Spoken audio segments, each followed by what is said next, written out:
Hey geeks, this is Fran Chandler from New Hampshire.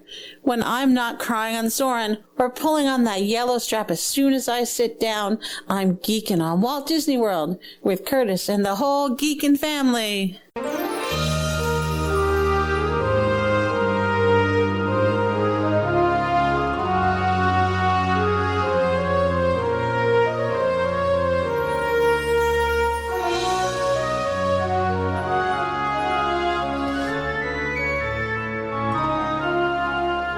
Hey Disney World geeks, Curtis Stone here, and welcome to episode 383 of the Geekin' on Walt Disney World podcast. This week, Bob Furlan, he shares his big family Disney World trip, staying in adjoining Pop Century rooms. And Bob, he's an operational specialist, and he really appreciates how Disney World has operated during this time of COVID. He'll review that topic and many more during this trip report. And if you're new to the podcast, welcome. I've been having fun chatting with Disney World fans and geeks for over 6 years, and I started the podcast with my daughter, Lindsay.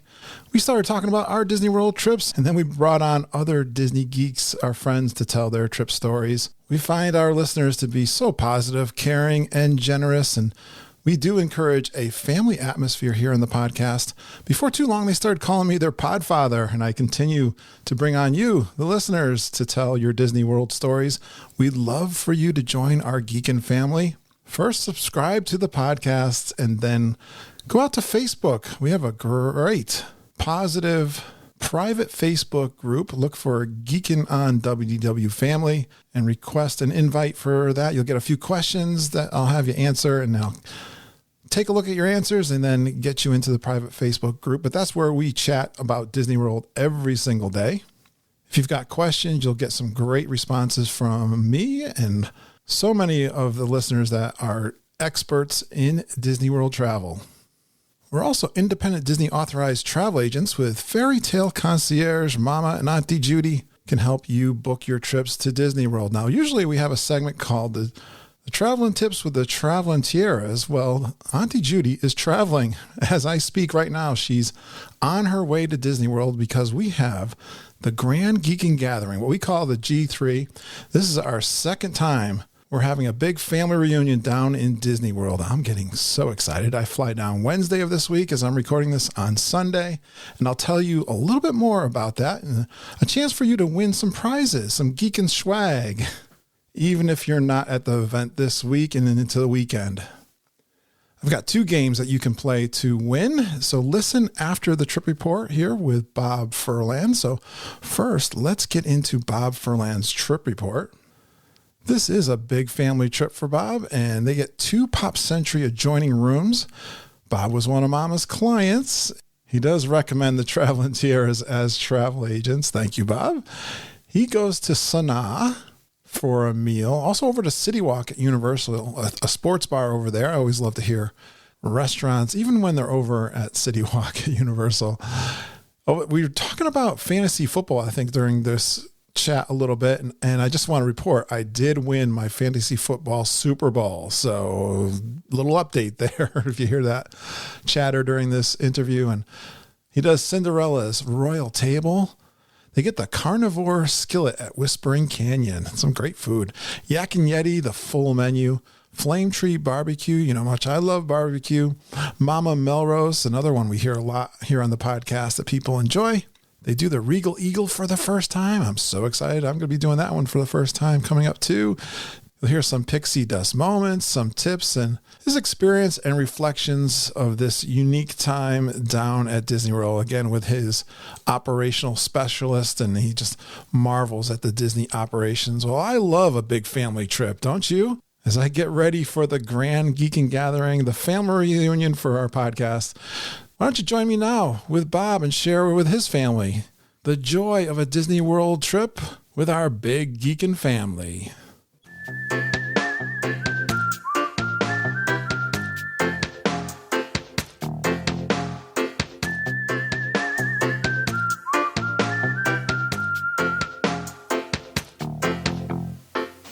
Well, I started burning a candle from the Magic Candle Company getting ready for another trip report. I hope you guys are all ready.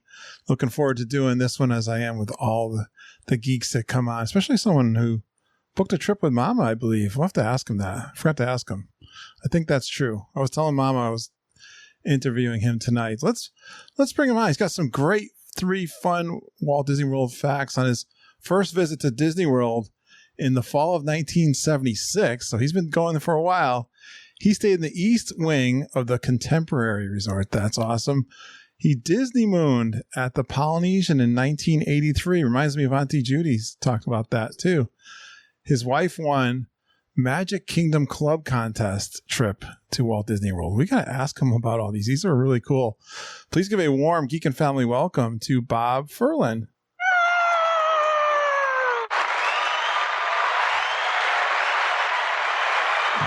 The crowd's going crazy, Bob. Hello, geeks. How are you doing, Bob? Doing good. Awesome. Bob's one of my pals that emails me every once in a while, too. You were emailing before you even were planning this trip, I think, Bob. Yeah, when I started catching the podcast about a year and a half ago and started listening and just had some stuff to talk about. I love getting the emails. I don't know. Are you in Facebook at all? Just a little bit, not that much. Okay. So if we put you in the Super Geek Club, at least I could find you and get you in there, right? That's right. All right. That's awesome. Yes. Everyone who comes on the show, we got to get you into our private Facebook group. So you've got quite a history here going to Disney World. 1976. What's the East Wing of the Contemporary? Why is that special? Well, I think they call we the Garden Wing. I gotcha. Yes. And I think the West one maybe is the one that disappeared for Bay Lake Tower. Is that right? I don't remember anything. Is it still there? You know what? I don't remember anything being over there, Bob. That's interesting. I always think of that as an empty space. The Garden Wing was always kind of famous. You could always get a pretty decent deal over there compared to the tower area. I know Mom always talking about that. Yeah, I was just a senior in high school, and I don't know how my parents even managed to pull it off. A 2-day driving trip, 3 days at the Magic Kingdom and 2 days home. Yeah, because it was only Magic Kingdom, right? 1976. That's all it was, yeah. What was it like back then? Were you excited to go? I was. I'm probably the one who bothered them enough that they finally said, all right, we'll try to do this. And I'm sure it was me. You broke them down. It reminds you, I don't know, maybe we're around the same age. I always talk about when I was a kid, I can remember one particular neighbor going to Florida. I remember him talking, he drove too from Connecticut, talking about south of the border. For some reason, they got fireworks. I thought that was really cool. But he got to go to Disney World. And I don't know, ever since that, Mom's got the same kind of experience where we had friends that went, but our parents never took us. So I'm totally into this vibe. This is pretty cool. Yeah, I'm shocked at your story that you didn't go until you're 39. And that's amazing to me. Well, yeah. And I was pretty grateful to go then. That was my first time into Florida. It was a work trip that started me off. Mm-hmm. Well, you Disney moon again. That's something Auntie Judy. I think Auntie Judy was a little bit earlier than you, but you were at what was the Polynesian like in 1983? It was a dream place, really. Yeah. And probably at that point, only about $150 a night, maybe. Mm-hmm. So I'm not even sure how we pulled that off back then, but yeah, it was. We were there for a week, and it was everything a honeymoon place should be. Is your wife into Disney World like you too? Oh yeah. No, we've probably been 15 to 20 times over the years, and it turned into a thing with just us. And then 11 years in, kids came along, and ever since then it was about them. Awesome. Now, what is this Magic Kingdom Club contest that she won? She won a trip to Walt Disney World? She did. She's an HR and benefits person, so she would run these programs for employees. Oh. And there used to be a thing called the Magic Kingdom Club where Disney would give discounts to employees, and for the person that ran the program, they would give extra special discounts like 50% off at the hotels, and they would have like this annual banquet where they would give away stuff. And, she won a 4-day, 3-night trip to Disney. Do you remember what resort you stayed at for that? we stayed at Old Key West, and were able to take my parents, which was a cool thing for them. They were getting up in years already. And the night before we left for the trip, she found out she was pregnant with my son. And so she spent the time in Disney avoiding coasters and Star Tours and things like that. So I avoid Star Tours now for other reasons, obviously. Oh, that's cool. Well, you got such a long history with Disney. What's some of your favorite memories, and why do you keep going back? For me, I think it just became kind of my, happy place where I could always go down there, and just being on Main Street sometimes was enough for me. And so it became that over the years, and we had great times there as a couple, and then the kids got to enjoy it later on. So, yeah. How old are your kids now? They are 26 and 24. Yeah. And my son's married about 4 years. My daughter went along with us, and my sister was supposed to go, but she's an ER doctor and decided to sit this one out. Okay. Yeah. Who went on this trip, Bob? Yeah, my wife and I, my son Jordan and his wife Alexis, and my daughter Michaela. Oh, that's cool. I love big family trips. I mean, that's a nice size there. Well, that's, the first time we've done a family trip like that in probably 10 years or so, to Disney anyway. Yeah. Once the kids got into high school at some point, it became too hard to take them out of school. And I learned my lesson early on the honeymoon, never to go in the summer. So, we stopped taking them out of school, and then we just kind of had these sporadic small trips over the last decade or so. So them being, little, they're like my kids. My kids still love going, and I call them, they're not kids, they're adults. So were they excited to go on the trip? They were. I think, it was touch and go for a while. We didn't know if we were going to go for sure. We kept waiting and decided to pull the trigger on it. And I think they were all really looking forward to it. The son really got into it. We were all looking forward to Galaxy's Edge. Yeah. There's our first time down there, and he did the Savi's workshop thing and made the lightsaber and had a great time with that, and basically spent the rest of the week kind of taunting his wife with the lightsaber. Perfect. We had these adjoining rooms at Pop Century, and the doors were open a lot, and all of a sudden you'd hear the lightsaber go on in the other room, and so he really enjoyed that thing.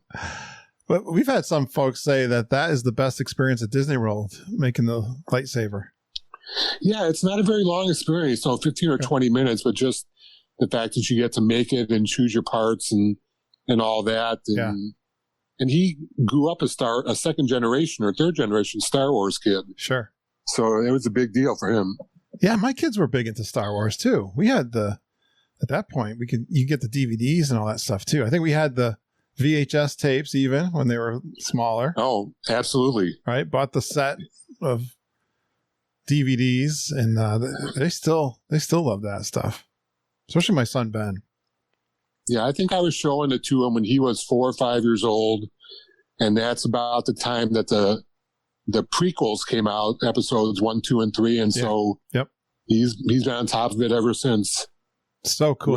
Read all these Star Wars books when he was growing up, and I was constantly going back and forth to the library, getting in the next book. So, yeah. You might even enjoy the one that came out that's the Black Spire one.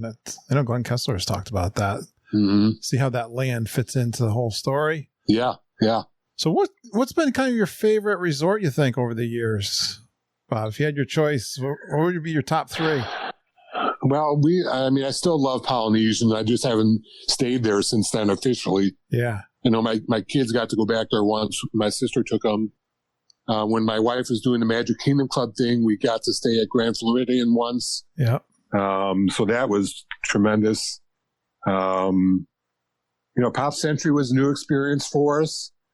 That was a great staying there because of the Skyliner and all that. Absolutely. Old Key West, of course, was great. That was my only real, DVC experience. Been at Caribbean Beach and the Dolphin in Port Orleans. So yeah, that's good. I still think I'd choose to go back to Polynesian if I could. And you and me both. That's my favorite too. Yeah. Love the atmosphere there. So tell me, what'd you think of Pop there? Did you have 2 rooms then, I think, right?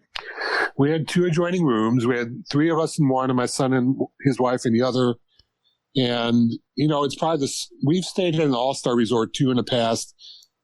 It was fine.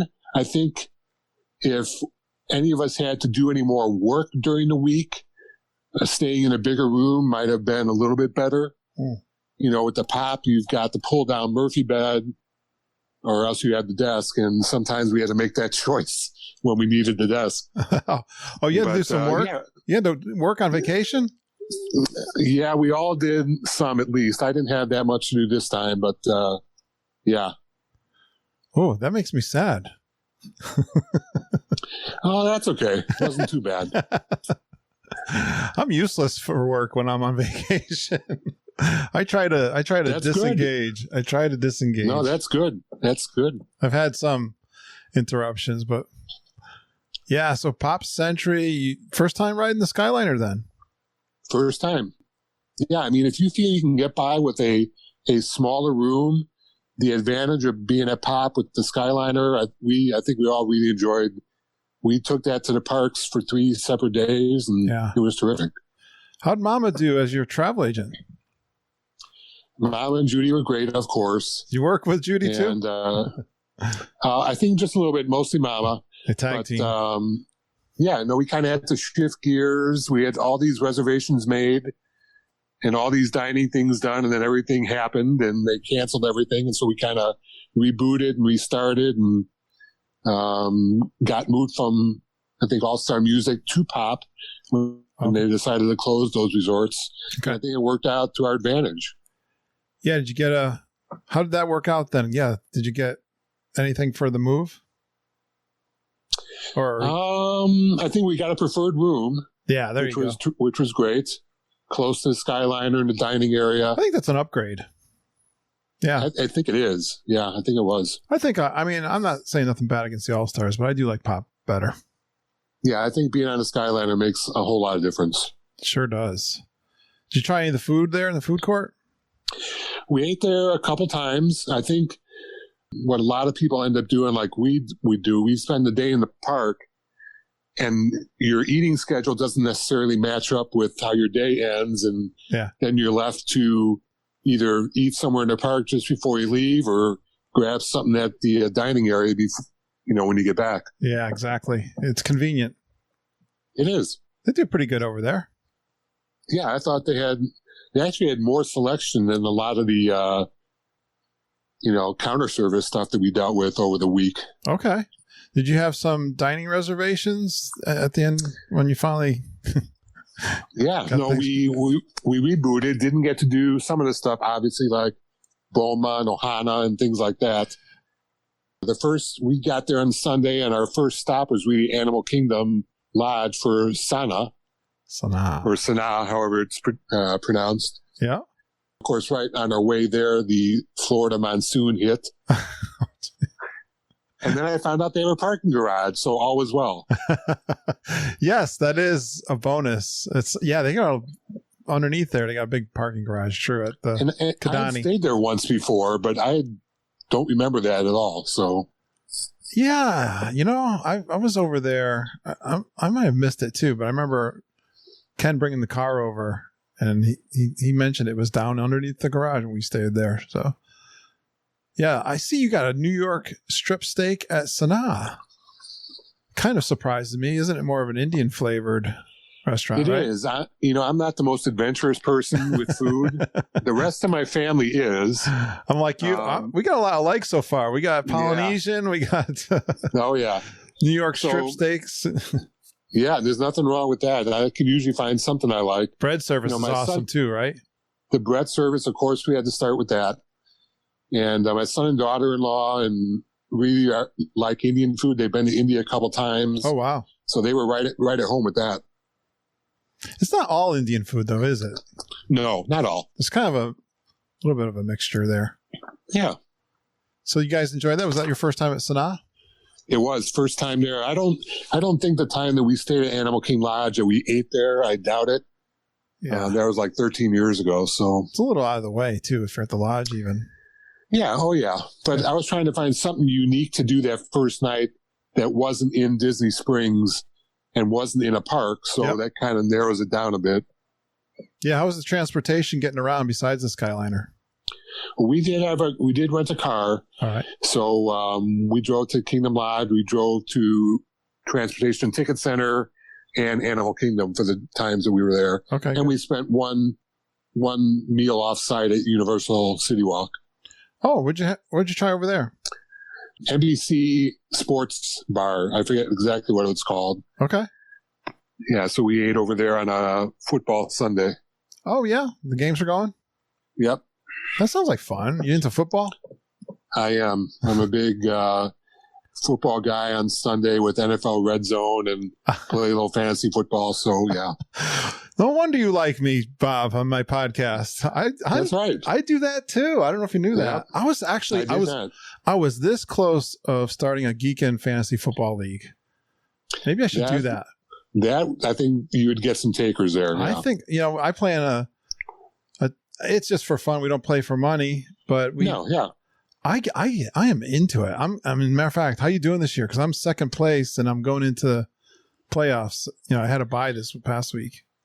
Well, I just do 2 teams every year, and our playoffs start this coming weekend. And I made the playoffs in both leagues. And one of the leagues, I was sweating it out last night and made it into the playoffs by 5 points. So nice. That's what makes it fun. I know it was. It's so fun to watch. I wish I had the red zone. I don't have the red zone. The red zone is unbelievable. It's killer because you can see all the great plays. $10 a month for it, and a bunch of other sports stuff that I get for just during the football season. Then I turn it off, and it's well worth every penny. Have you ever done the ESPN Club at Disney World? I did. I've been down there for a couple D23 special events, and one of them was at Epcot in that festival pavilion that they use for food and wine. And so I'd walk over there on lunch breaks on the Sunday from the Epcot pavilion and watch the NFL games during lunch breaks. So that worked out really good. It can be crowded on a Sunday there, I bet, at ESPN, right? It was. Yeah. It was. That's probably why they haven't reopened, is they don't have a ton of space. Yeah. It gets packed in there. I've been in there. So they find it hard to reopen that right now with all the restrictions in place. I don't know about you, but I like the food there too. I thought it was fine. How was the food over at the sports bar there in Universal? It was really good. Much better than I thought. Cool. Big portions, big place. They have a lot of room there. We're able to spread everyone out really well. And I'd recommend it. Nice. Do you remember what you had? What did I have? I think I had a barbecue burger of some type. Sounds like something I would get too. Yeah, my son and I have very similar tastes, so we were kind of duplicating each other's food stuff all week long. Let's talk some more food, Bob, shall we? All right. I see you. Let's see. You did. Oh, I don't know if you had food. Did you do any food at Oga's, or were you just drinking with all the aliens? Well, the first day we went there, we just had drinks there the first time. Yeah. It was like our first stop in the park. We had like a 10:50 a.m. reservation. So that was fun. Drinking in the morning, huh, Bob? Well, I was the only one not with alcohol, I think. But the kids were ready to go. That's for sure. The kids. The kids were drinking carbon freezes. Yeah.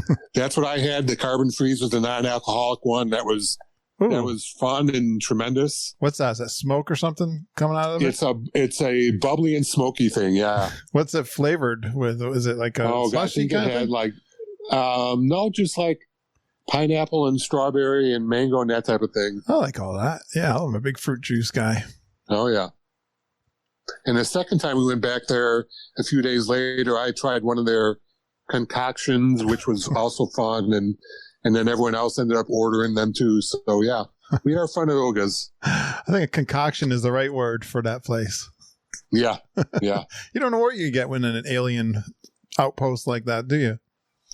You don't. Server makes it fun too there. Yeah. So it's pretty authentic, isn't it? it is. It was really fun to be in there. I think that's a must do. And you could spend a lot of time in Galaxy's Edge if you include Ogas and the rides and shopping, right? Yeah. And especially if you do the experiences that they have there. Yeah, too. I would stand in there and look around and like really, when they talk about being immersive, it really is. I was surprised. More than any other land I've been in down there. Yeah, absolutely. You know what? I think they're only going to grow it too. You got the hotel going to be coming in there. Yeah, yeah. I heard they might do a virtual reality type attraction. I saw coming down in there, so that'll be fun. Yeah, it's just a very unique area. They can do so much with Star Wars, can't they? Yeah, they can. Such a great enterprise to own now. Let's see, where else did this guy go? Docking Bay 7. How's the food in Galaxy's Edge then? Ronto Roasters? Well, we ended up, again, trying to get into the park and trying to time your meals somewhat. We didn't make any dining reservations at the park that first day, just kind of wanted to see how the flow of the day went. Sure. But we ended up going to Ronto Roasters for breakfast and really enjoyed that and worked out really well. Now, Cinderella's Royal Table was on the agenda. Yeah, I think on our honeymoon, my wife and I went there. It was called something different at the time. Okay. But that was the one splurge for the week, really. I wanted the kids to get that experience of eating in a castle, and so I think that was well worth it. Yeah, what'd they think of that experience? I think they really enjoyed being in there. The food was terrific, and it was just a great atmosphere. You remember what the entrees were? Oh boy, I think I went with the special of the day was like a grilled salmon. Mm. I had that, and they had some steak also, and some chicken in that. So it was plenty of variety. And again, not knowing what it's been like before the pandemic, I'm not sure how limited the menu was. It's just what I knew at the time. So, what's a whipped cheesecake? Well, that was like my favorite part of it. I think that dessert there. Do you like the desserts? I tend to like desserts occasionally. That was really good. Yeah. They sure do good ones. All right. They did. I think a couple of us had that. I like this one. The Whispering Canyon Cafe and the Carnivore Skillet. Yeah, that was one of those things my son and I both got. And that was maybe one of my miscalculations for the week. We chose to do that on one of our off days. I wanted them to experience Wilderness Lodge and get a feel for that. And we had been there once 13 years ago when they were young. And so I wanted them to see that again and have that experience. But what I didn't remember was that the Carnivore Skillet kind of fills you up. And so the rest of the plan for the day at Disney Springs, I ended up not being able to try some of the stuff I wanted to try there just because I had no room to try anything. Here's a good tip for you all. If you want to have some room for Disney Springs, don't go to the Whispering Canyon Carnivore Skillet. That was breakfast though, right? That was breakfast, kind of a late breakfast, like 10 o'clock. What's in the Carnivore Skillet for breakfast? Well, a little bit of everything: meat, sausage, potatoes, bacon, eggs, and they basically just keep it coming. Biscuits. Sounds like you didn't hold them back. No, and I think, and I didn't realize how it worked. Like, they will bring you a plate of stuff, and like for my son and I, we both had the skillet, and a couple other people had skillets. So you would just kind of all take off like a general plate for your second, helping or whatever. I like the way they do that there. Do the same thing. Yeah, no, I thought it was great for dinner too. But at Disney Springs, you did get a pina colada slushie with Dole Whip. That sounds good. That was terrific. Yeah, I really enjoyed that, and we tried some other stuff there, but didn't get to do some of the stuff I thought I'd do, like the food truck stuff and things like that. So yeah, what'd you think of Disney Springs? Because you probably hadn't been there. Had you been there since they reimagined it? Not since it had been completed. Yeah. I was last in there maybe 3 or 4 years ago, and they were still redoing everything. Yep. Yeah, I thought it all came out great, and it's got this, great mix of shops and restaurants and so many options. So you weren't able to eat anything down there? No desserts? If I did, it was just a snack. Okay. Yeah. You have a favorite snack in Disney World, Bob? Well, it's always been kind of the Dole Whip. He's a Dole Whip guy. Made sure we had that Magic Kingdom. And I like to try any slushies I can get my hands on generally. Yeah, I do too. They change them up too. You see different ones a lot of times. Yeah, very much. Yak and Yeti, the full menu. What's the full menu? Well, the thing with, most of the restaurants down there now, if they're run by Disney, they're operating on a very limited menu. Okay. The Yak and Yeti is not run by Disney. It's run by the Landry's restaurant group. Right. And so they had their full menu going. So there was a lot of choices. Yeah. That's been a favorite of the geeks. What did you think of it? You been there before? I had not been there before.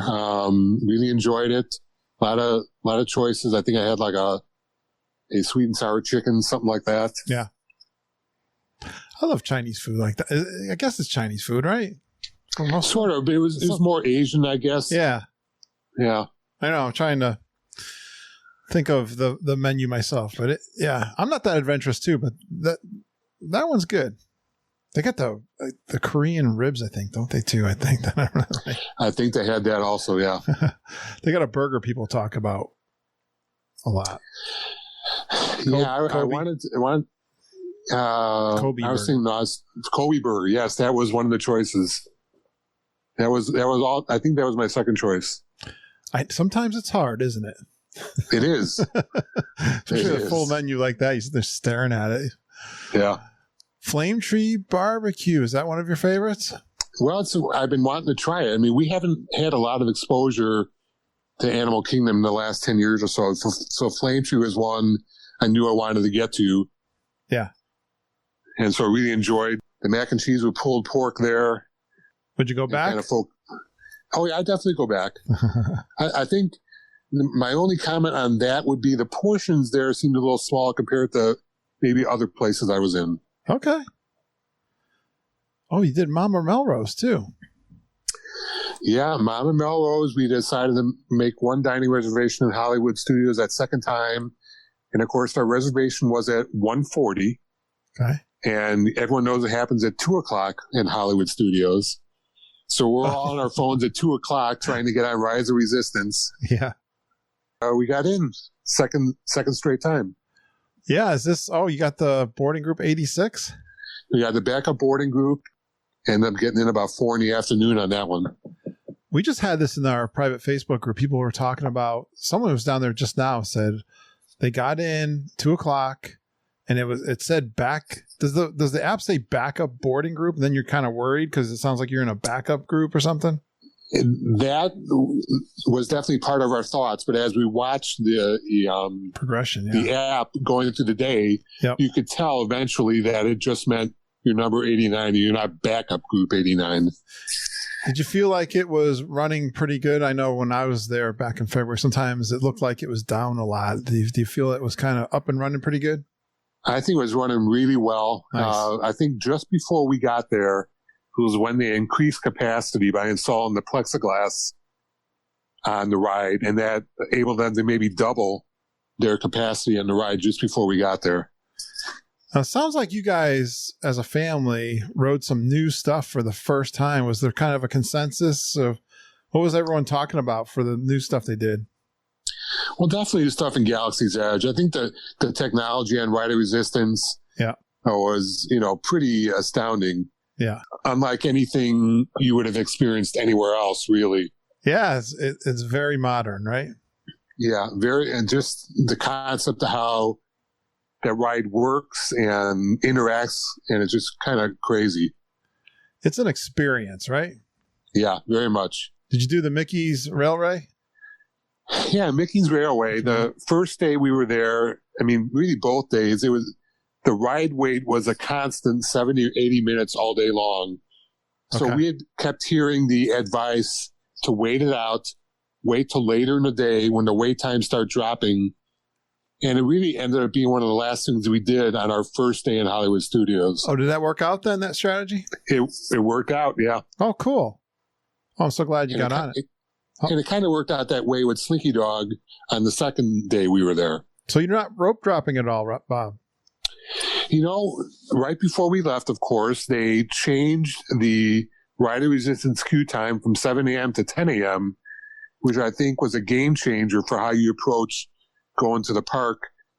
You don't have to be there at 10 a.m. when they open and rope drop with everyone else. You can just, where you stand at about 7:05 in the morning. Yeah. And then you can decide what time you want to get there. Yep. And it definitely gives a much more leisurely approach to being in that park. Okay. Well, I've been hearing people during this time have been taking a more leisurely approach to the entire trip. Did you feel that way too? Yeah, it was definitely different. I mean, we've been in the parks when it was full. I mean, I've been in Disneyland on New Year's Eve, and that was one of those things you go, well, I'm never doing that again. But we've been there when it's crowded. And while, I've seen park walk and talk videos leading up to our trip where it looked very empty a lot of the time. But by the time we got there, it looked like a fairly busy park. I would say that for all of them, but none of the time did we ever feel like it was too crowded or too busy or unsafe or anything like that. So you did feel pretty good overall with the safety procedures they're going through? Absolutely. When you stand there, and I'm an operations person, so I'm looking, when I stand in line and stuff, I'm looking at what all went into what is going on down there. They were closed for 4 months, and probably 3 of those months they spent figuring out how are we going to open in mid-July, what do we have to do? And when you stand there, you look at all the stuff they had to put in place to space people out and all that. It's just mind-boggling what they had to do to get ready to open. I love that. You're in operations, so you got an eye. I look at things differently, yeah. Yeah, I love that. Do you like the Disney operation? I do. I think that's one of the things that drew me to Disney over time was just the excellence with which they do things. Yeah. And how they approach all that stuff, the whole customer experience part of it. Have you done the Keys of the Kingdom tour yet? I think I did something called something like that years ago where I did the backstage stuff, was in the Utilidor under the Magic Kingdom and all that kind of stuff. Yeah. Okay, good. That I would imagine that would impress your... Oh, that was perfect tour for me. Your sense of procedures. Yep. Awesome. Well, one last food thing I think I'm seeing on your, if I didn't miss something there, Bob, but you did the Food and Wine Festival. Any standouts from there that you can recall? Well, there was a lot of stuff. I mean, I've been hearing a lot of things about it. And so I had a little bit of a plan going into it, not a lot. Okay. But I kept reading how, and this is, again, I was listening to your last podcast. I was listening to it today. And of course, the filet comes up in Canada all the time about Food and Wine. Yeah. And I kept reading that the line would get long for that throughout the day. Okay. So our first stop coming in the International Gateway, we headed right for Canada and the filet. I'm proud of you, Bob. Did you get one? Or two? We got one, and I got my cheese soup and bread, and it was a great start to the day. I was going to say, we didn't steer you wrong, did we? Absolutely not. Awesome. I love that. Well, I love the food booths, but I see something with an exclamation point on here that I'm very interested in, that I haven't done yet. It's the Regal Eagle. Why does it have an exclamation point on your notes? Well, because like you, I've been looking forward to that ever since I heard about it. And so I made it a point to save room so I could have like a full meal at Regal Eagle. Not that everyone else wanted to. Everyone else was busy doing more sampling than I was. Okay. But I'm pretty sure you won't be disappointed in the Regal Eagle. All right. Brisket sandwich on garlic bread and mac and cheese. And mac and cheese. And one of the things I noticed that you don't get in a lot of other Disney places, there was a lot of side choices. Okay. Like, cool. You name it, they have it. Mac and cheese or tater tots or french fries, everything like that. Nice. My mistake was after a couple bites of the mac and cheese, offering to share it with my family, and that was the end of the mac and cheese. Should have got two, huh? Yeah, I got through the brisket pretty well on my own. How do you share mac and cheese? That's kind of messy. Well, they found a way. Must have been good. It was really good, and the portions were really good. Okay. So, well, tell me this. You say sides. What about the sides of beer? Do they have any beer there? They had beer. I am not a beer drinker, but that's the one thing we're different in then. Yeah. No, my kids are, and they sampled. Again, I don't know much about the stuff at all, but they sampled whatever they could get their hands on, pretty much. I'm looking at some of the notes, and there's some of the things that they starred. A jasmine draft beer that they tried. Oh, interesting. They had some stuff in Germany. Of course, you got to have German beer if you're going to have beer, I guess. I agree. Some, beer from Brazil that they gave a shot to, and stuff in France. So yeah, they were trying whatever they could give a shot to at the time. Yeah. I see you rode the Frozen ride finally too. What'd you think of that? I thought it was great. I mean, it's one of those things I kept missing on all my short trips. Somehow it either was like one time I went just before it opened, and then another time I went, there just wasn't time. And so yeah, it was fun to finally get to do that. So what do you think, Maelstrom in Norway or Frozen? I still like Maelstrom. I'm torturing you. Yeah, I think you're. I was thinking maybe you might say that. You seem to be a traditionalist. A little bit. I mean, I like the retheming of it. If they were going to do it, that's great, and it's great for the kids who are into that stuff. So yeah, there's nothing wrong with it. There's just different. That's all. I hear you. Hey, did you splurge on anything on this trip? Well, other than Cinderella's royal table, and I guess the lightsaber build. Yeah. Is just your son that built one? He's the one that built it. He took his wife with him for the experience. Okay. Then he tortured with her all the rest of the week. And he did, and and I made it a point to make his appointment late in the day that first day, so he wouldn't have to carry it around all day. Okay. But then he made sure he had to pull it out at night when it got dark. And then the second day we went, he took it back with him and carried it around all day. Really? Did he yes. fight Darth Vader or something? Did you get him signed up for the... Well, if they still had that, he probably could have done it. But that's another thing that they're not doing right now. That's funny. You get in there with all the little kids. So yeah, I think he enjoyed having it in the park with them and having fun with it. Well, you had a great family there. Did you have any family moments, stories, pixie dust, or unexpected? Well, I think one of the things we kind of had a throwback in time a bit. Back about probably over 20 years ago, one of our visits when my kids were young, and we were in the Magic Kingdom, my son got chosen by Merlin to pull the sword out of the stone. Okay. In front of the carousel there. Kind of a daily 3:00 thing they used to do there. That's right. And they usually try to get some big, strong guys doing it first. Yes. And they can't pull it out. That kind of story. And that's the kind of thing we got it on video 20 some years ago. Just watched it again recently. Oh, that's cool. And so we kind of made it a point to go back to the stone on this trip and have him pose trying to pull the sword out. Now he can't pull it out, right? Later. Couldn't pull it out. What happened? That's right. He had the magic so that back was kind of fun. 20 years ago. That's right. He lost the magic. So that was fun for him as a kid and fun for him to go back to it now. I think when he was a kid, they also gave him a medal at the time, and I think is like wizard for the day or something. And we didn't think he still has it somewhere. We didn't think to bring it. That would have been a good before and after picture. I love all those kinds of moments. You got to look for them. Don't just be running around. Right? Yeah. I mean, as adults, once the kids came, going there was really about them. Did they have favorites as kids? I think they just enjoyed the whole thing. I think they got into the coasters a little bit when they got older, and they rode as many coasters as they could. This time I kind of avoided them.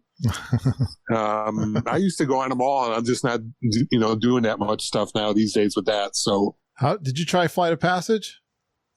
We did. That's one of the things I kept missing ever since it opened was the whole Pandora area. Just, we never got over there. And I think the wait times were tough every time we tried to do it. And we finally got over there this time and got to ride Flight of Passage and the river ride also. That Flight of Passage thing, the only thing I learned about it before our trip was I heard some people talk about the motion sickness a little bit. That would be me. Yeah. And so I was, a little wary of that. But once I got on it, I understood how it could be a problem for people. But it was an intense ride, but I'm glad we did it. Yeah. And I would do it again. Oh, so how come you don't ride roller coasters then? I was thinking you have motion sickness, but am I not reading that right? No, I think that part of my childhood is maybe gone now. and avoiding the shake, rattle, and roll a little bit. What about Tower of Terror? Tower of Terror, I've always loved Tower of Terror. Okay. And that feeling of floating in air for a couple seconds is always going to be fun. Gotcha. What about Rock and Roller Coaster? You're not crazy about doing that? I sat that one out. The rest of the family did it. And my wife, I think, maybe regretted it after she did it. She's shaking a little bit coming off that? A little bit. But I used to love that ride, that quick takeoff on that thing. I think I was just at a point in the park that day where it's time to take a break. Everest is the one I can skip. Although I did go on it. Someone gave me some Dramamine. I said, all right, I'll go do it. Well, I did it once. I did it once years ago, and I have not done it since. Okay. And because I remember what it felt like. The backup. The backup. And it kind of took me by surprise. Yeah. And so I decided to skip that one. And another one that I went back for only the second time ever was Mission Space. Oh, yeah? You did it? I did. Well, I did the tame version this time. I did that last time. That was the first time. What'd you think of the tame version? It's a little different movie, right? Tame version is fine. Yeah. Ride maybe one they want to refresh at some point. Yeah. But the first time we did it, I did not do the tame version. And luckily, it was near the end of the day that I did it because I think it wrecked the end of my day. I think I had that experience in the beginning of the day one time. I don't know. Yeah, I came off there pretty green, I remember. The beginning of the day after you ate would have been tough. That doesn't go well with the Food and Wine Festival. Yeah, I don't think so. Oh my gosh. What was kind of the feeling of this trip, you think, from everybody? I think everyone was really looking forward to it. We hadn't gone much of any. The only trip we made in maybe these last 9 months, we took a day trip out to Northwest Illinois to a town called Galena. But that was about it. My daughter has traveled a little bit more. The last 9 months have really slowed her down. She's been kind of a world traveler, but she's, been on a plane a lot more than any of us. And okay. So, but she was really looking forward to this trip and the time with family. Yeah, just getting away. Yeah, was special, right? Yeah, I think so. I think if you're going to choose to go to a place during this time, Disney is the place to go if that's something that brings you joy and happiness. Because I think you're going to go down there. You're going to feel safe. You're going to feel like it's different than a crowded park. Even though it may look crowded, it's not as crowded as you think. And I think overall, if you can live with not being able to do some stuff, then you're going to have a good time. We're hearing that from all of our geeks, Bob. You know that. You listen to the show. Everyone's saying that, and I'm not putting them up to it. I'm so happy that they're enjoying themselves. All right, a couple of questions here. This one I always kind of dread asking, but a lot of these came from listeners that suggested some of these. But is there anything at Disney World, maybe this trip especially, that you thought was overrated?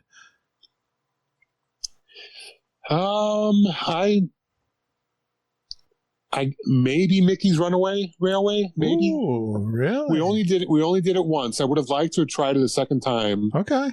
But I think based on the wait time for the ride and the shortness of the ride, okay, maybe that.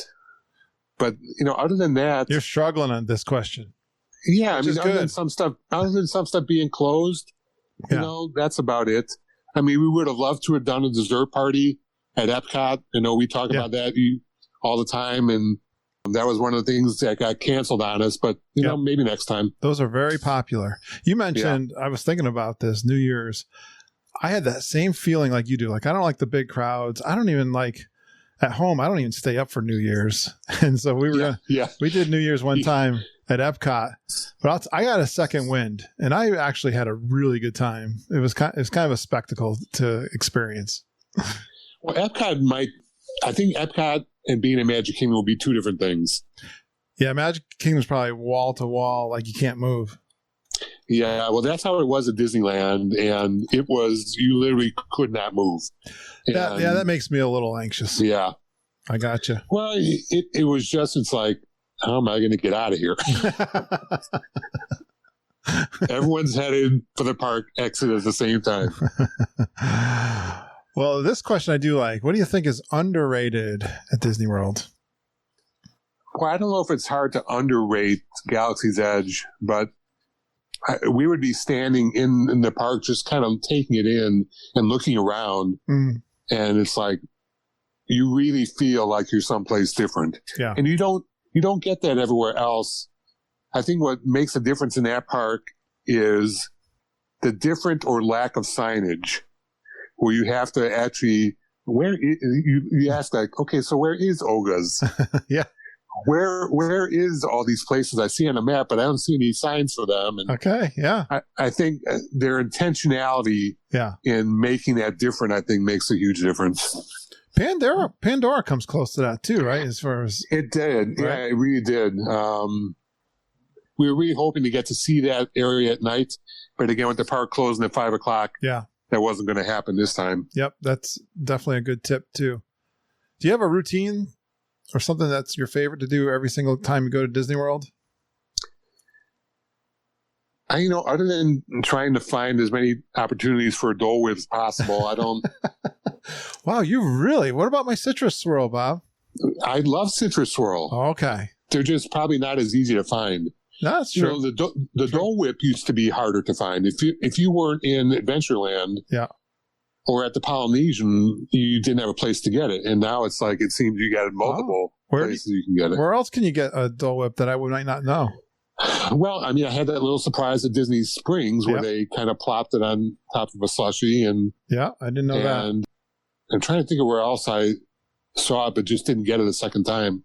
But yeah, it's definitely easier to find now. So, did you have any character kind of meets? I know they can't do a meet so much, but anything with characters that stood out? When the kids were young, so much of it was about the characters.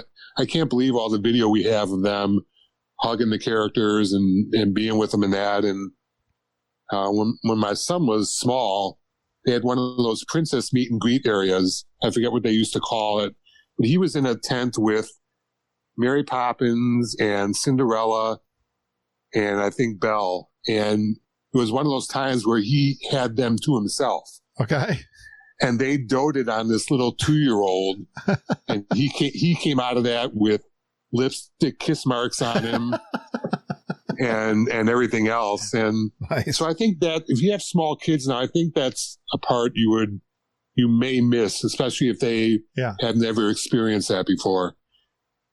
At this time, it was just characters from afar. You'd see Chewbacca and soldiers up in Galaxy's Edge, or you'd see Cinderella at the royal table from afar. Yeah. So it's just different. And you're not waiting in line for that stuff, so you have time to do other stuff. What's a must-do for the adults now that you had all adults going on the trip? It's really about the food now. I think a lot of it. That's definitely part of the experience. I know when the kids were young and that, and we were bringing sandwiches into the park ourselves and trying to save money however we could. Right. This was the first time, other than one other time, that we just kind of did whatever, we thought we'd want to do. And I think I was inspired by all the trip reports. Which ones do you want to do next?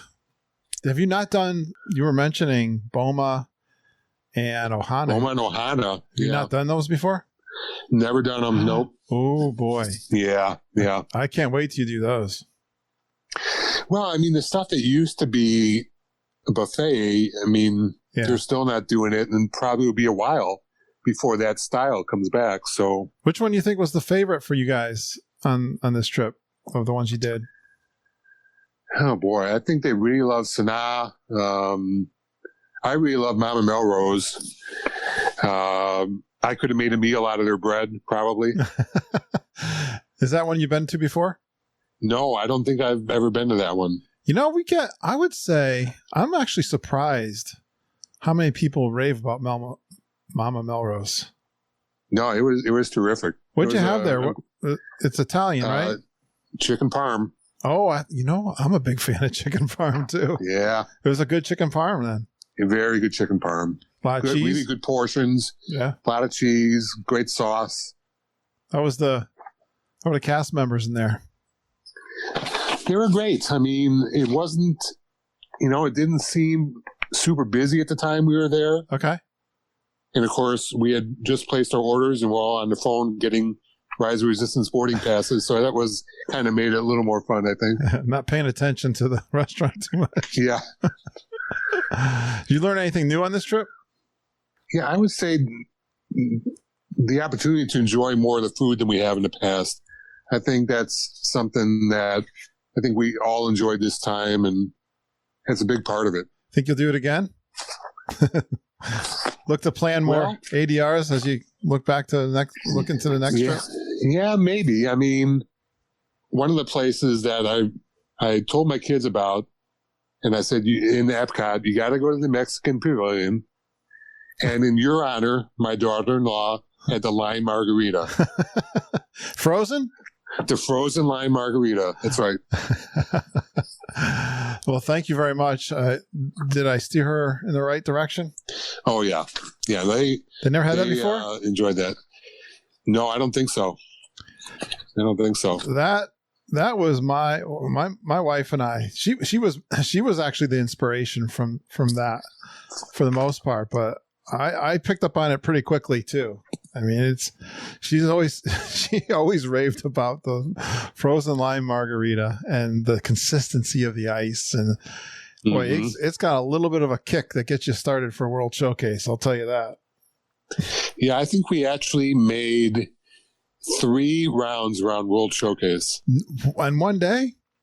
In one day. What were you doing 3 times around? That's great.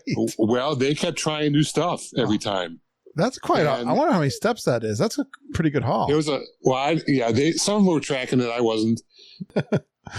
And I had a scooter for a good part of the time, so I didn't really care about the steps that much. But they all did great and really enjoyed sampling all that stuff. You're kind of a snacker. Do you have a favorite snack around World Showcase?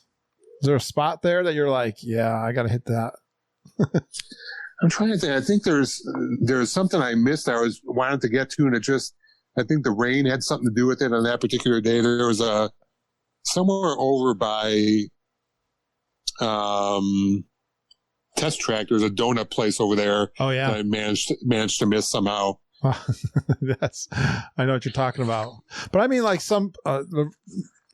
regardless of the festivals, is there like one of those pavilions? Well, I'll always go for a churro. Oh yeah, churro. A Disney churro, sure. Especially now with the dipping sauces and that. I was going to say, they get dipping sauces for them now? Yeah, chocolate and caramel and all that fun stuff. Like my friend Ken, he never gets past the crepes in France. Like that strawberry crepe is always, he'll get 2 sometimes. Yeah, we didn't get to the crepes. The one thing I always try to do now since it opened is get to the German caramel shop. I saw that on your.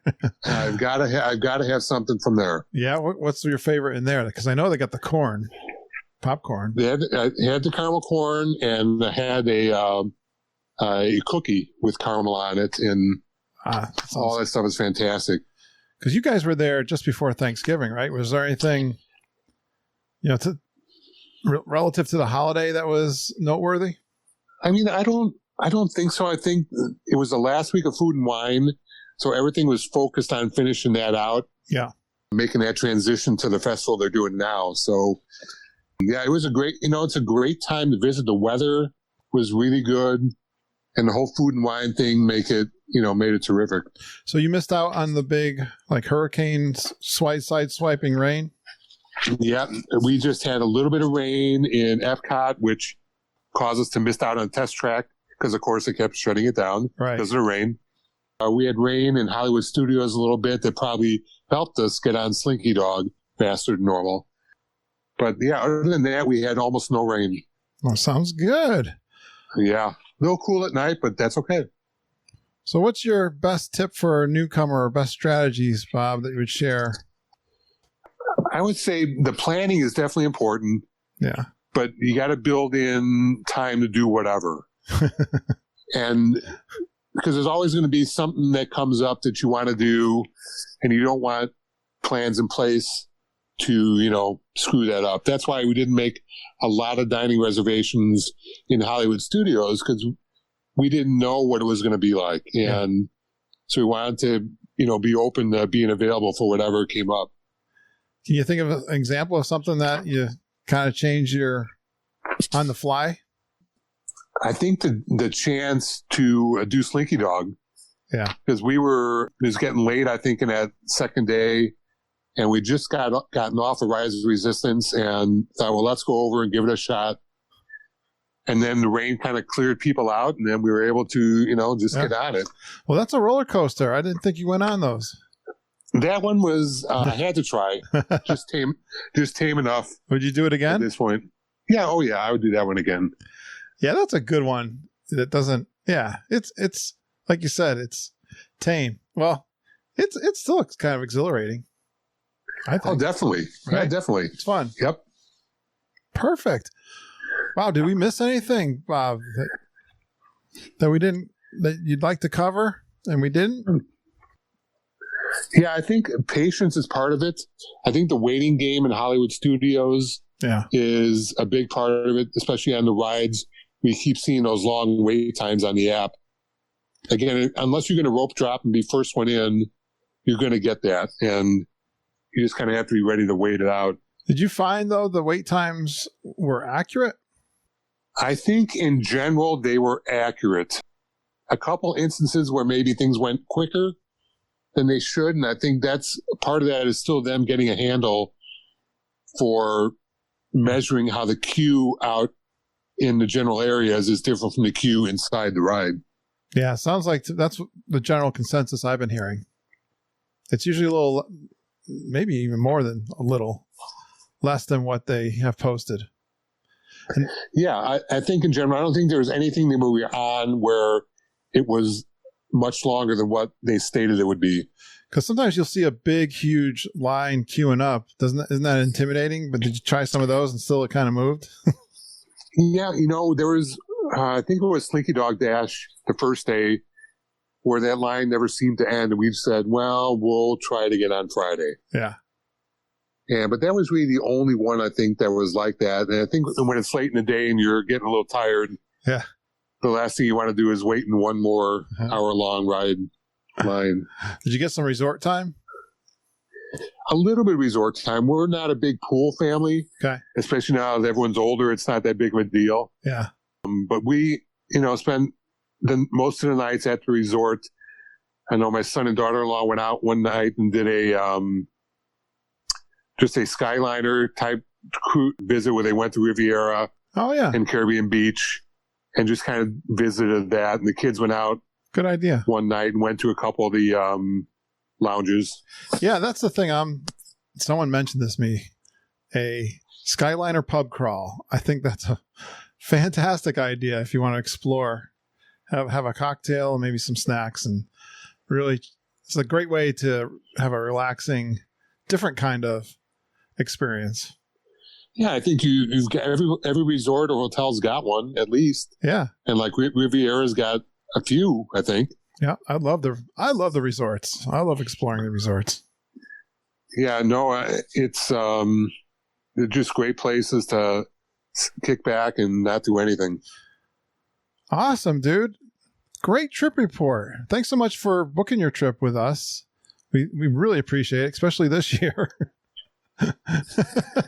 Yeah, no, it was great working with Mama, and she was very helpful. And I recommend the Traveling Tiaras to anybody. Thank you so much. We really appreciate that, and for trusting us, and because I know how important our Disney trips are to people. But to know they had a good experience makes me feel good. I asked her, "Is Bob going to be okay?" She says, "Yeah, good. Everything went fine." No, we're all good. Awesome. Yeah, they were terrific, and I know they're dealing with a lot of change every day. So yeah, that was the theme of this year, like you said.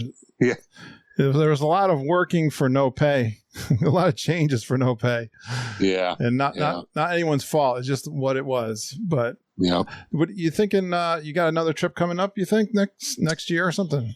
I don't know. My sister, the doctor, just declared that if she gets her vaccination, she's going to head down in March to the Riviera, and she invited us to join her there.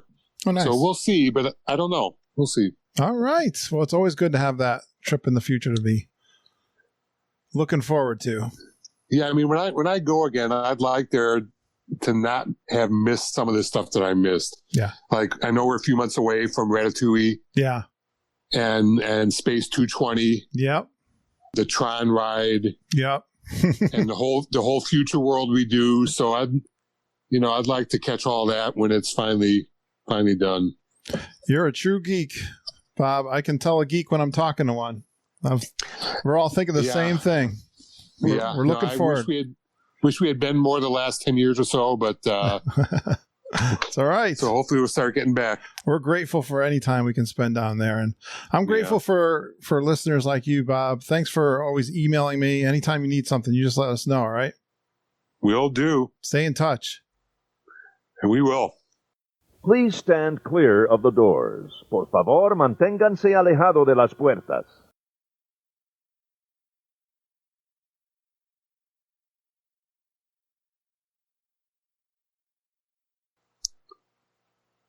Nice job.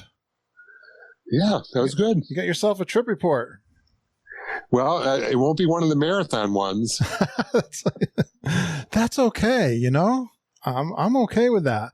I've got now I have 9 in the tank ready to go. I got enough content to last me till February, I think, right now, Bob. That's perfect. Just keep them coming. I just said, I was thinking about posting in my Facebook group, just kind of letting everyone, I might take a couple weeks off, except I had another person email me and I said, hey, if you can do it, I'm going to be off the week between Christmas and New Year's. Yeah. I know last year I recorded a bunch of them during that time. Oh my goodness. But I don't have any need to do it. Right. Well, especially if you build a backlog of them a little bit. Yeah. Take a little break. Sometimes I feel bad if people record and they don't hear themselves for a couple of months. Oh, well, that's all right. I don't think anyone really minds. It's in the back of my head, but yeah, I mean, I'll be able to, I don't know if I'll be able to edit a bunch of them, maybe get them ready. Although when I go down for February, I'm going Thursday through Monday. So oh, okay. A little bit shorter. Yeah. I've done 2 weeks in that time frame last year. So yeah, so I don't have to really have a bunch ready to go or anything, but I had so many people that I wanted to bring on who've been down there recently, a lot of new people, and there's been people that I enjoy having on the show in the past. So yeah, I just went hog wild getting them done. I got one tomorrow night too. Well, I think anything we can do right now to help people feel more comfortable in going is good too. I'm hearing that from everybody. So, yeah, it's great that people are getting the shot this starting already. And, hopefully we'll get, just behind this thing. Behind us. Yeah, it's such a unique time, and to be able to experience Disney in the middle of it when it's not super crazy, not super crowded, that's a rare opportunity. Yeah, that's exactly what people are saying. They didn't have to have fast passes. They kind of like that. So you'll hear that theme. Yeah. You'll hear that theme with all the 8 that I got coming out. Yeah. So yeah, no, really appreciate you being engaged with us, Bob. Thanks so much. I love it. Well, keep bringing the joy, and we're going to try. I am going. Yeah. I'm looking forward to meeting a bunch of people in February again. I hope. Yeah, February. You should have fun in February. It's kind of. I don't know if Kevin Curtis Allen will be able to get out of the UK. That's that's a good point. My biggest fear right now. I think I was watching a message. He was saying he's a essential worker, and I guess the Isle of Wight's going to get the shots early. He's not sure his kids will be able to get them. So I don't know. Yeah. That's my one wild card. I'm not too sure. That would be disappointing, but I have this feeling now that, people are going now. I don't think it's going to get worse now that right. I think if all the, the most vulnerable people can get immunized and our healthcare workers, I mean, that's way ahead of where we are the last month or so. So, yeah, no, it's been a tough month around here too. Yeah, they've been having little spikes all around the country right now, but yeah, hopefully by February we'll be on the other side of all that. Yeah, on the way to recovery. Exactly, dude. Again, thanks a lot. Just reach out if you need something. All right, good to talk to you. Say hi. You too. Have a good night. Thanks, Curtis. You too. See you, buddy. Bye-bye. Please stand clear of the doors. Por favor, manténganse alejado de las puertas. Great job, Bob, on your trip report. Welcome to the Super Geeks. And a great intro from Fran Chandler. That was from about a year ago. I first put out that intro from Fran. I'm so excited to meet Fran for the very first time, as she is also going to be one of the listeners down at Disney World for the Grand Geek Gathering. So thank you, Fran, for your great intro, and I'd love for you guys to send me some more intros. I think I'm going to try to record some while I'm down there in Florida with all my friends, and you can record it too remotely. You just grab a phone app. It's fun. I can suggest what you could say. You could say your name, where you're from, a fun Disney World fact or two about yourself, and then you go geeking on Walt Disney World with Curtis and the whole Geekin' family. Email those to me at kurt.stone@geekinonwdw.com. Yes, the planning is all done. The packing is getting started for me. I want to thank so many geeks who contributed to the planning and the Zoom calls and all the fun that we had leading up to this. I've been talking about the Grand Geek Gathering for over a year now. It's February 2021. I'm flying down on Wednesday the 17th. I'll be in Disney Springs that evening, and I'm also having the planning group. Our last Wednesday night meeting is going to be over at Pop Century near the Petals Bar, although I'm bringing some wine. I had Auntie Judy bring down a couple wines, 1 bottle of champagne. So if you were involved with the planning of this event, please, if you can, about 8 p.m. Wednesday night at Pop Century, try to find me. Pick up your free wine glass. That is the big gift I'm giving out to a lot of the prizes. We have 15 challenges. I just added a couple more. I'm going to tell you about them right now. But there's lots of ways that people attending the event can win. And then you got a couple that you guys can win. Let me just say I'm going to be there Thursday, February 18th in Animal Kingdom, Friday the 19th, Hollywood Studios, Saturday, Magic Kingdom, Sunday the 21st in Epcot. We'll try to get a big picture if we possibly can. And Mama extended my trip Monday and Tuesday.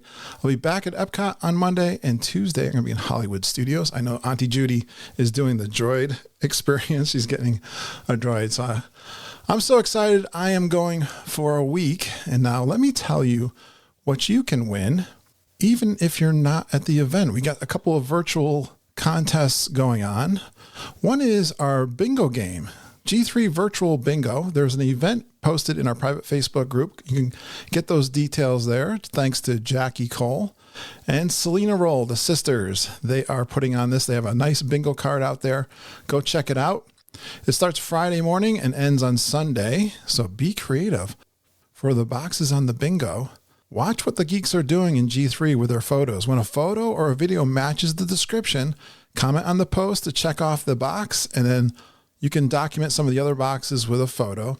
One line is bingo. Post your pics to the event within the group to be eligible for a prize. I've got koozies and I got some fridge magnets that I can mail out to you. So I think I'm going to do like 10 of those prizes. So try the bingo game and you could win a prize.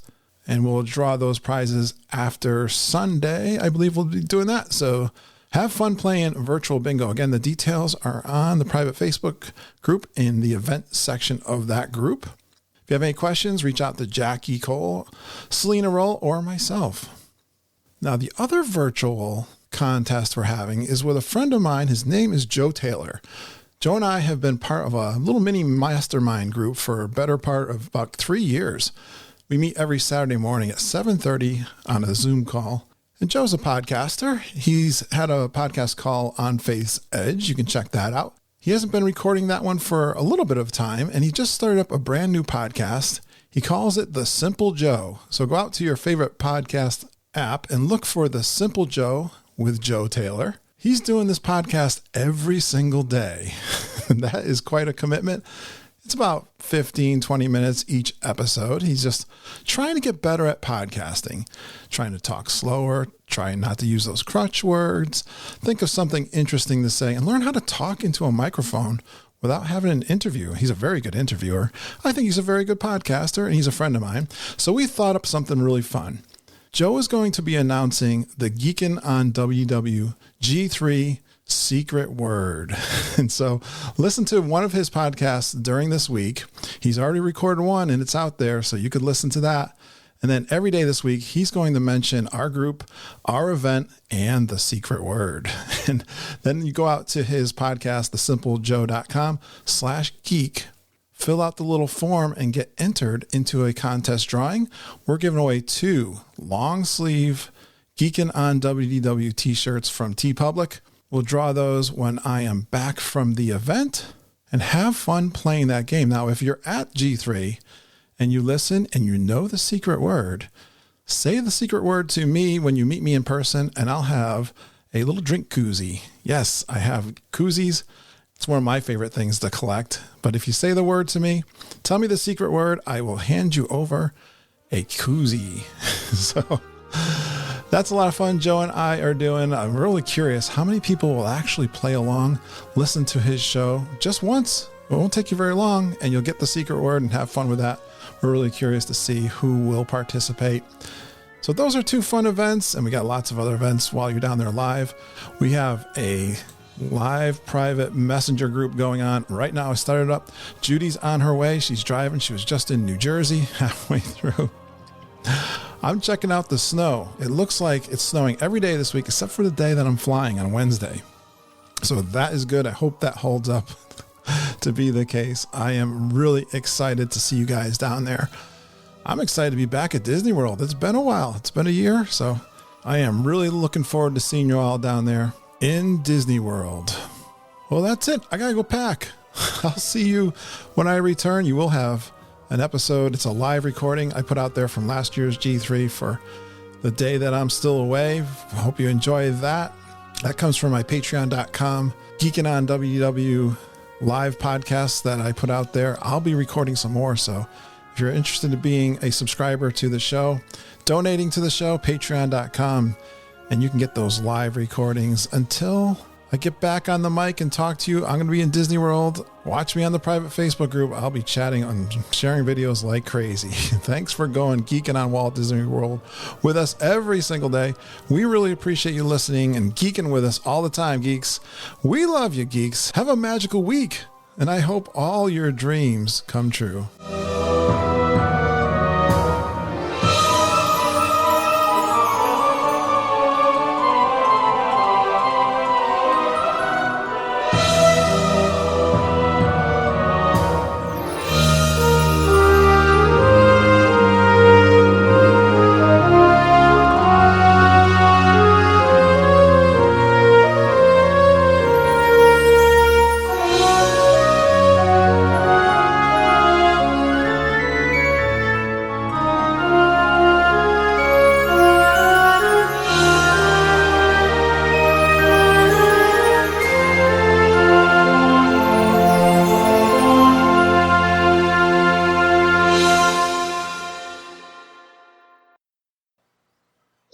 There he is.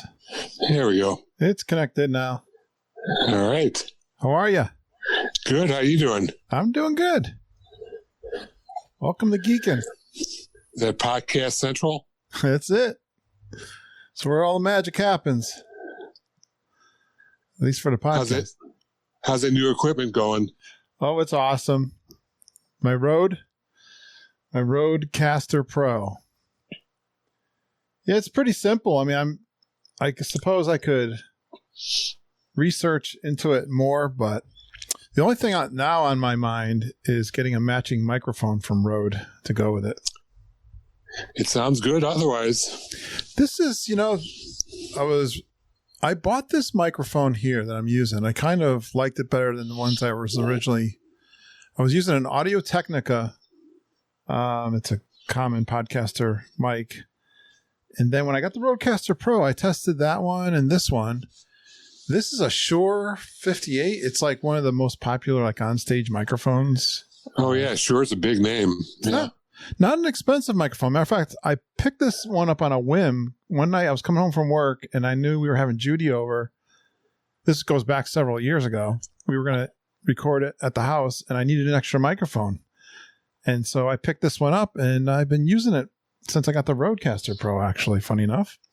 No, it sounds great. And the thing with it's just, it's not a necessary thing, but the mics, there's a couple of microphones that Rode makes. They actually have settings right in their unit here to match those microphones. So I don't know. They're not easy to get though. They're often back ordered for some reason. So wow.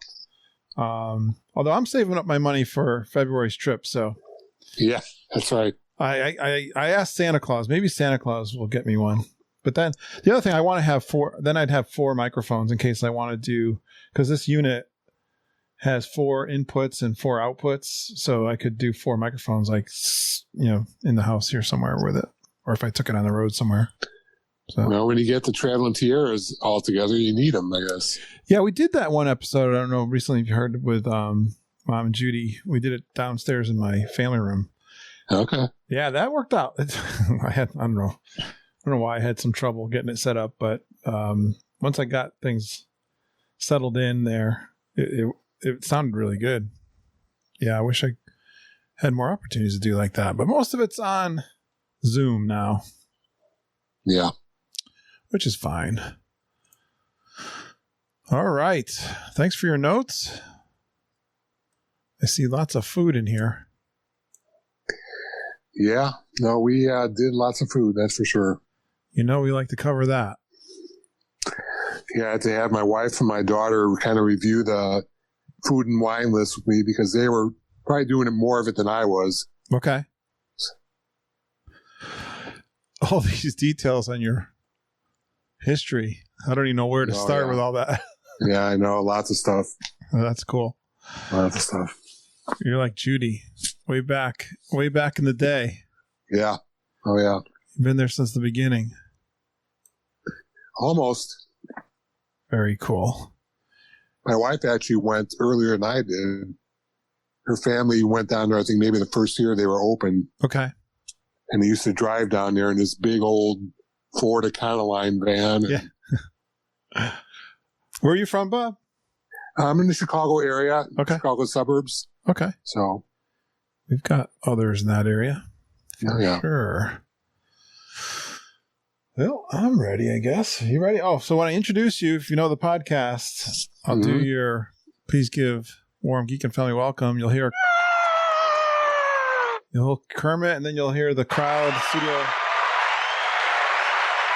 You hear that? The studio audience will go crazy too as we bring you in. That's right. And then you can say hello to everyone. I think I'm ready. I don't know. What am I saying tonight? I don't know. Let's see. I guess I'm ready. You ready? I'm ready. All right.